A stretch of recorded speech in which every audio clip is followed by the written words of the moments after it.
A kú déédé àsìkò yìí, kókó inú ìwé ìròyìn la mú wá fún yín láti inú àwọn ìwé ìròyìn ilẹ̀ Nàìjíríà. Orúkọ tèmi ni Ọmágbémisọ́lá Ọmọlọ́rọ̀mọdẹ̀.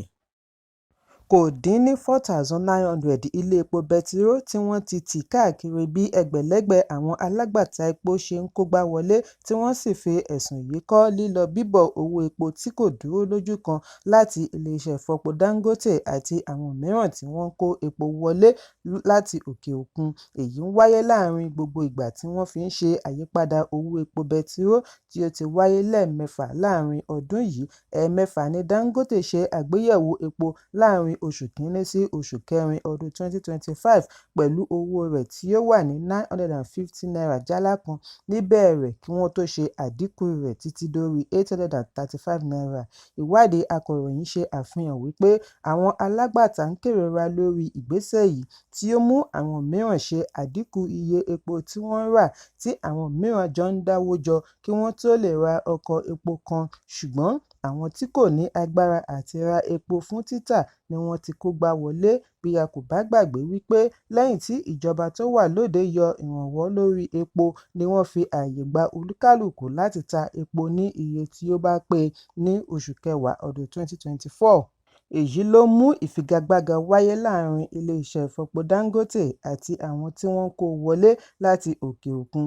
Bí àwọn méjèèjì ṣe ń gbìyànjú àti fa ojú oníbàárà mọ́ra, èyí ni àwọn alágbàtà ní ó ń kóbá ọrọ̀ ajé wọn bí wọ́n ti ń béèrè fún ìgbésẹ̀ tí yóò mú owó epo dúró kí ó sì dáàbò bo okòwò wọn. Nígbà tí ó ń fìdí ìṣẹ̀lẹ̀ yìí múlẹ̀, ẹgbẹ́ àwọn alágbàtà epo lórílẹ̀-èdè Petron ní ó lé ní ìdá 70% 70% iléeṣẹ́ epo tí àwọn ti tì pa nínú ẹgbẹ̀rún lọ́nà 7,000 ní ilé epo tí wọ́n ní lórílẹ̀-èdè. Èyí túmọ̀ sí wípé 4,900 ilé epo àwọn ọmọ ẹgbẹ́ wọn ni ó ti wà ní títì pa. Ààrẹ ẹgbẹ́ Petron, Billy Gilles-Harris, sọ fún akọ̀ròyìn wípé ìṣòro yìí túbọ̀ ń burú sí i látàrí àìrí owó yá ní àwọn ilé ìfowópamọ́. Ìdí nìyí tí àwọn fi bóde wá ké gbàjarè bí wọ́n ti ń ké sí àwọn aláṣẹ kí wọ́n wá ọ̀nà láti wá ojútùú sí ìṣòro kí ọ̀wọ́ngógó epo má bàa tún wáyé mọ́. Ẹ̀kúnrẹ́rẹ́ ìròyìn wà ní ìwé ìròyìn Punch tó jáde lónìí. Ọ̀gá ọlọ́pàá yányán IGP Káyọ̀dé Ẹgbẹ́tókun ti pàṣẹ ìwádìí tó jinlẹ̀ lórí ikú ọmọdékùnrin ọmọ ọdún 14 Kẹ́hìndé Àlàdé ní ìpínlẹ̀ Ọ̀yọ́ tí ó wáyé lẹ́yìn ẹ̀sùn fàákájà láàrin ikọ̀ ọlọ́pàá ìpínlẹ̀ Ọ̀yọ́ àti ikọ̀ àjọ alámòjútó ojú pópó Ọ̀yọ́ State Traffic Management Authority (OYTMA). Nínú àtẹ̀jáde tí wọ́n yọ̀ǹda láti olú iléeṣẹ́ ọlọ́pàá Àbújá, ní IGP ti kọ̀rọ̀ ojú sí ìṣẹ̀lẹ̀ yìí. Bí ó ti ṣe àpèjúwe rẹ̀ ní àbámọ̀ ńlá, ó fìdí ẹ̀ múlẹ̀ wípé òṣìṣẹ́ ọlọ́pàá tí ó ṣe àṣìṣe yìí ti wà ní àhámọ́. Ó wáá fi dá aráàlú lójú wípé ìwádìí ọ̀hún yóò jinlẹ̀ láìní kọ́nu-kọ́họ nínú. Ó fi kún un wípé iléeṣẹ́ ọlọ́pàá fi ìbánikẹ́dùn wọn hàn sí mọ̀lẹ́bí olóògbé. Wọ́n ní iléeṣẹ́ ọlọ́pàá ní ojúṣe láti dáàbò bo ẹ̀mí àti dúkìá, bí ó ti ké sí aráàlú kí wọ́n jẹ́ olùpamọ́ òfin kí wọ́n sì fi ẹ̀hónú wọn hàn ní wọ́ọ́rọ́wọ́. Rògbòdìyàn bẹ́ sílẹ̀ láàrin aago 8:15 ní ojúnà Láípò Pápákọ̀ Alákíá Adélùbí ní ìjọba ìbílẹ̀ Ẹgbẹ́dá lẹ́yìn ikú ọmọdékùnrin tí wọ́n ní àṣìta ìbọn láti ọ̀dọ̀ òṣìṣẹ́ ọlọ́pàá ṣekú pa. Èyí ló mú àwọn aráàlú tínú ń bí gbé òkú ọmọ yìí lọ iléeṣẹ́ ìjọba láti béèrè fún ìdájọ́ òdodo. Àwọn tí ọ̀rọ̀ náà ṣojú wọn ṣàlàyé wípé bàbá ọmọdékùnrin tí orúkọ rẹ̀ ń jẹ́ Ọdúnayọ̀ Àlàdé ni wọ́n ní ó ń wa ọkọ̀ tako òfin ojú pópó bí ó ti kófìrí ikọ̀ òṣìṣẹ́ OYTMA pẹ̀lú àjọṣepọ̀ àwọn ọlọ́pàá ni ó gbìyànjú àti sá mọ́ wọn lọ́wọ́. Wọ́n ní bí ó ti ń sálọ ní ọ̀kan lára àwọn òṣìṣẹ́ ọlọ́pàá yìnbọn sí táyà ọkọ̀ rẹ̀, ṣùgbọ́n ọmọ tí ó wà nínú ọkọ̀ pẹ̀lú rẹ̀ ní ìbọn lọ bá. Ẹ̀kúnrẹ́rẹ́ ìròyìn yìí wà ní ìwé ìròyìn Vanguard tó jáde lónìí. Ikọ̀ ọlọ́pàá ìpínlẹ̀ Gombe fìdí ẹ̀ múlẹ̀ lánàá wípé àwọn fi ọwọ́ ṣìgún òfin mú afurasí 25 tí wọ́n jọ dáwọ́ jọ ṣe ìkọlù sí DPO Kwadan Division CSP Adamu Alhaji Idi. Òṣìṣẹ́ ọlọ́pàá yìí ni a gbọ́ wípé àwọn ọmọ gànfè tí wọ́n mọ̀ sí Kálárè lù ní àlùbọ́lẹ̀ ní ọjọ́ Ìṣẹ́gun 20 oṣù karùn-ún níbi ó ti ń ṣiṣẹ́ rẹ̀. Gẹ́gẹ́ bí agbẹnusọ ọlọ́pàá ìpínlẹ̀ DSP Buhari Abdullahi ṣe ṣàlàyé, bíi bàrà ni wọ́n fi lu ọlọ́pàá yìí pẹ̀lú àpá jíjìn tí wọ́n dá sí iwájú orí rẹ̀ kí wọ́n tó gbé dìgbàdìgbà re ilé ìwòsàn ìkọ́ṣẹ́mọṣẹ́ Gombe níbi tí ó ti ń gba ìtọ́jú lọ́wọ́lọ́wọ́. Ẹkùn iléeṣẹ́ ọlọ́pàá Gombe kọ̀rọ̀ ojú sí ìṣẹ̀lẹ̀ yìí gidigidi bí wọ́n ti fi tó aráàlú létí ìgbìyànjú wọn àti rí gbogbo àwọn tí wọ́n lọ́wọ́ nínú ìṣẹ̀lẹ̀ yìí mú. Abdullahi ṣàlàyé wípé lójijì ni àwọn gba ìpè pàjáwìrì láàrin aago 9 òwúrọ̀ láti ọ̀dọ̀ kọmíṣánná ọlọ́pàá tí wọ́n fi tó ẹkùn létí ìkọlù tí ó ń lọ lọ́wọ́ sí DPO. Lọ́gán ni ikọ̀ ìpè pàjáwìrì Emergency Response Team láti Operation Atara tí CSP Ali Madaki darí súré lọ ibi ìṣẹ̀lẹ̀. Afurasí 25 ni wọ́n kó tí gbogbo wọn jẹ́ ọmọ ìlú Kwadan.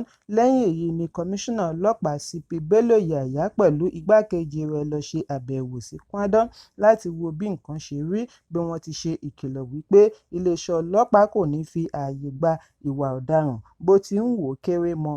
Àwọn sì ti ṣetán àti kó gbogbo ẹni ajé ìwà ìbàjẹ́ bá ṣímọ́ lórí. Wọ́n wá rọ gbogbo aráàlú Kwadan kí wọ́n jẹ́ olùpamọ́ òfin kí wọ́n sì ṣe àtìlẹ́yìn fún ọlọ́pàá lórí ìwádìí tó ń lọ lọ́wọ́. Ẹ̀kúnrẹ́rẹ́ ìròyìn yìí wà nínú ìwé ìròyìn Punch tó jáde lónìí. Olùdíje du ipò ààrẹ ọdún 2023 láti ẹgbẹ́ òṣèlú Social Democratic Party SDP Adéwọlé Adébáyọ̀ ti da àhesọ tí wọ́n ń gbé pòyẹnu nù wípé Malam Nasir El-Rufai ni yóò ṣaṣojú ẹgbẹ́ wọn níbi ìjíròrò fún ìdàpọ̀ ẹgbẹ́ òṣèlú Coalition Talks síwájú ìdìbò ọdún 2027. Lẹ́yìn ìpínyà pẹ̀lú iléeṣẹ́ ààrẹ ni El-Rufai fi ẹgbẹ́ tó ń ṣèlú lọ́wọ́ APC sílẹ̀ darapọ̀ mọ́ SDP nínú oṣù kẹta. Láti ìgbà náà ni ó ti ń polongo fún ìdàpọ̀ ẹgbẹ́ òṣèlú láti lè fi èyí gba agbára lọ́wọ́ ààrẹ Bọ́lá Tinubu àti ẹgbẹ́ APC ní ọdún 2027. Gẹ́gẹ́ bí ọmọ ẹgbẹ́ òṣèlú SDP, El-Rufai ti ń kàn sí àwọn alátakò olóṣèlú àti adarí olóṣèlú lórílẹ̀-èdè kí wọ́n darapọ̀ mọ́ ọn láti ṣe àgbékalẹ̀ ìṣọ̀kan tako APC. Ṣùgbọ́n Adébáyọ̀ rin SDP jìnnà sí ẹgbẹ́ ìṣọ̀kan tí El-Rufai ń gbà lérò, bí ó ti ní ẹgbẹ́ àwọn kò ní ìjíròrò pẹ̀lú ẹnikẹ́ni lórí ìṣọ̀kan.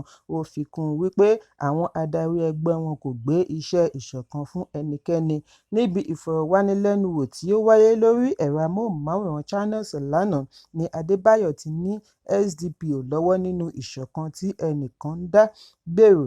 Alhaji Shehu Gabam àti Olú Agunlóyè ni ó ń darí SDP, wọn kò sì fún òun ní iṣẹ́ tí ó jọ ti ẹgbẹ́ ìṣọ̀kan. Bákan náà ni wọn kò fún El-Rufai náà ní iṣẹ́ ìṣọ̀kan láti ṣe gẹ́gẹ́ bí aṣojú ẹgbẹ́.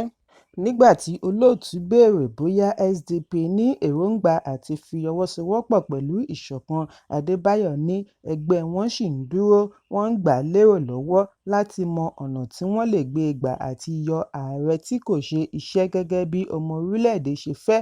Ó ní SDP ní èròǹgbà tiwọn, ṣùgbọ́n àwọn ń ṣe àgbéyẹ̀wò ọ̀nà tí wọn yóò gbé gbà. Àwọn sì mọ̀ wípé lẹ́yìn ohun gbogbo àwọn nílò ẹgbẹ́ òṣèlú tó dúró déédé. Bí a kò bá gbàgbé wípé nínú oṣù kẹrin ni Adébáyọ̀ ní àwọn kò ní fi ààyè gba El-Rufai àti àwọn ẹgbẹ́ alátakò mìíràn tí wọ́n darapọ̀ mọ́ wọn láti gba ẹgbẹ́ mọ́ wọn lọ́wọ́ nítorí èròǹgbà wọn àti yọ Tinubu nípò. Ẹ̀kúnrẹ́rẹ́ ìròyìn wà nínú ìwé ìròyìn Vanguard tó jáde lónìí. Mínísítà fún ilé-ìgbé àti ìdàgbàsókè ìgbèríko Ahmed Dangiwa àti alága àjọ tó ń gbógun ti ìwà ìbàjẹ́ àti ìṣòwò ìlú kúmọkùmọ EFCC Ọlá Olúkóyèdé ti jọ lọ ṣe àbẹ̀wò sí ilé àkọ́tà ojúlé 753 units tí í ṣe ti gómìnà àná fún ilé ìfowópamọ́ àgbà CBN Godwin Emefiele. kí ìjọba tó gbẹ́sẹ̀ lé e. Níbi ìfọ̀rọ̀wánilẹ́nuwò ní Dangiwa ti ní lójú ẹsẹ̀ ni àwọn máa ṣe àgbéyẹ̀wò àwọn ilé yìí nípasẹ̀ ìmọ̀ ẹ̀rọ láti fi mọ bí ilé ọ̀hún ṣe lágbára tó. Lẹ́yìn èyí ni wọ́n á gbé ilé yìí sórí àtẹ nípasẹ̀ orí ẹ̀rọ Renewed Hope pọ́tálù tí ọmọ orílẹ̀-èdè lè ní àǹfààní àti rà nínú rẹ̀. Dangiwa ní ìjọba òde òní mú lójú iṣẹ́ láti gbógun ti ìwà ìbàjẹ́. Èyí jẹ́ àpẹẹrẹ tí ó lààmìlaka nínú ìtàn orílẹ̀-èdè tí ó wáyé láàrin ọjọ́ péréte. Ó ṣe àfihàn àfojúsùn ìjọba fún ọwọ́ mímọ́, ìjíhìnrere àti láti rí i dájú wípé ọmọ orílẹ̀-èdè jẹ àǹfààní ohun ìní ìjọba. Ó wáá rọ àwọn onípò ìjọba kí wọ́n dẹ́kun ìwà ìbàjẹ́ bí ó ti ké sí ọmọ Nàìjíríà láti túbọ̀ máa ṣe àtìlẹ́yìn fún àjọ EFCC lórí ìgbésẹ̀ wọn àti rí àwọn ẹrù olè gbà padà fún àǹfààní ará ìlú. Ẹ̀kúnrẹ́rẹ́ ìròyìn yìí wà lórí ẹ̀rọ ayélujára Channels. Kókó inú ìwé ìròyìn tòní kò ní jù báyìí lọ. Ẹ pàdé mi ní ìrọ̀lẹ́ fún àkọ́tún ìròyìn. Kí a tó lọ, ẹ má ṣaláì fi àkíyèsí yín ránṣẹ́ kí ẹ sì bá wa subscribe sójú náà wa lórí YouTube kí kókó inú ìwé ìròyìn lè máa tẹ̀ yín lọ́wọ́ ní kíákíá.